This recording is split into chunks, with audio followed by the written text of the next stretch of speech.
برادران اسلام، یہ جو خطبہ مسنونہ ہے جو میں نے ابھی پڑھا ہے، ہر اہل حق کی مساجد میں خطیب صاحب یہ خطبہ پڑھتے ہیں، اور یہ خطبہ ایسا خطبہ ہے کہ رسول اللہ صلی اللہ علیہ وسلم اپنے ہر جمعہ کے خطبہ میں اور اپنے عیدین کے خطبہ میں، نکاح کے خطبہ میں، اور کوئی درس ہوتا تو اس میں کوئی ایک بندہ بھی لسنر ہوتا تو پہلے رسول اللہ صلی اللہ علیہ وسلم یہ پڑھتے تھے، پھر کوئی نصیحت کرتے تھے۔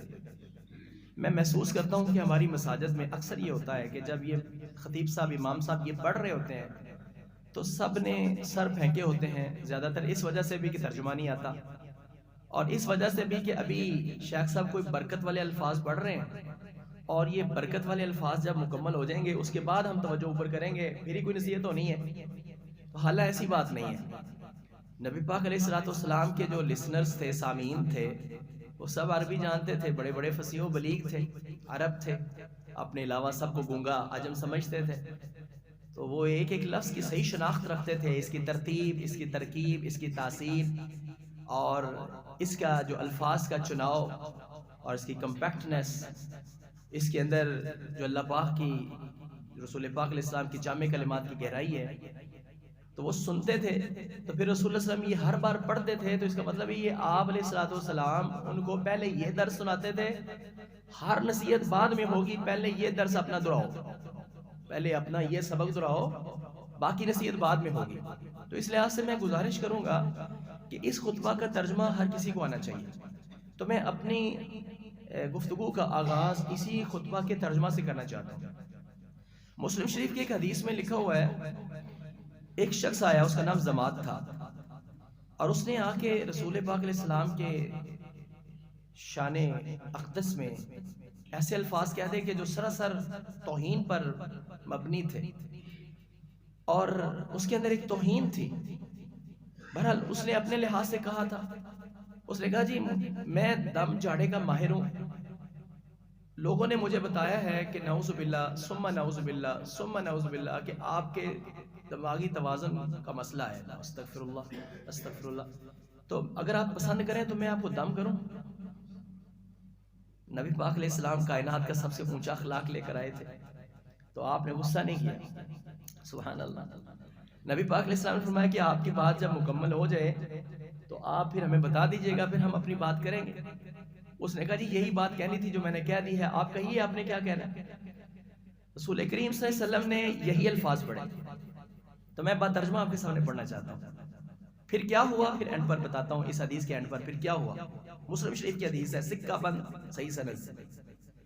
رسول اللہ صلی اللہ علیہ وسلم کے الفاظ، آپ کی تصحیح، نبوت کی زبان، اور کیا بات، کیسا وہ منظر ہوگا۔ تو آپ وہ منظر ذہن میں رکھیے کہ بندے نے کیا کہا ہے، آگے رسول اللہ صلی اللہ علیہ وسلم اس کو کیا کہہ رہے ہیں۔ تو آپ نے صرف یہی پڑھا، ان الحمد للہ نحمده ونستعینه ونستغفره ونعوذ باللہ من شرور انفسنا۔ عقیدہ بتایا کہ ہمارا عقیدہ اور ہماری بات یہ ہے، ان الحمد للہ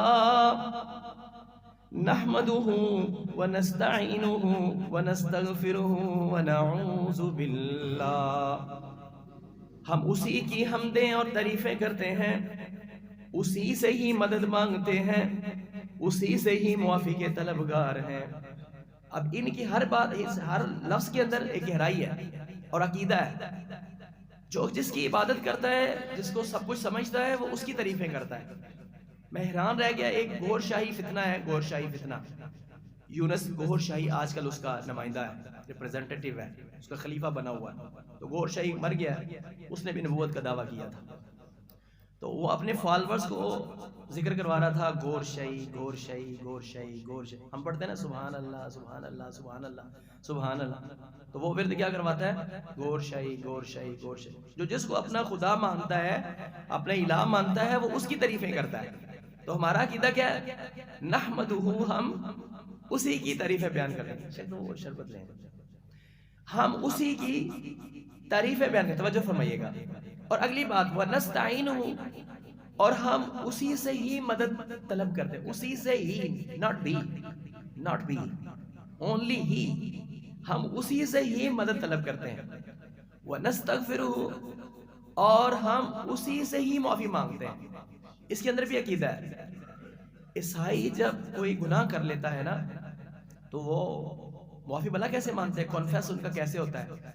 وہ چرچ میں جاتا ہے، عیسائی عام آدمی چرچ میں جاتا ہے، پادری پوری ٹھاٹ باٹ کے ساتھ مسند لگا کے بیٹھا ہوتا ہے. کیونکہ میں نے ایم اے انگلش کیا ہوا ہے، میں نے ان کا سارا لٹریچر پڑھا ہے اور مجھے معلوم ہے کہ وہ کیا کرتے ہیں. تو وہ اس کے سامنے جا کے ہاتھ جوڑتا ہے اور ہاتھ جوڑ کے اپنا گناہ بیان کرتا ہے. اور گناہ بیان کرنے کے بعد اس کی کوئی خدمت بھی کرتا ہے، اور خدمت کرنے کے بعد اس کو کہتا ہے فادر معاف کیجیے.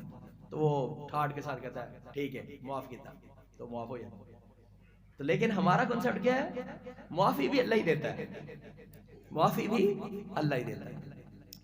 نحمده ونستعینه ونستغفره ونعوذ باللہ من شرور انفسنا ومن سیئات اعمالنا.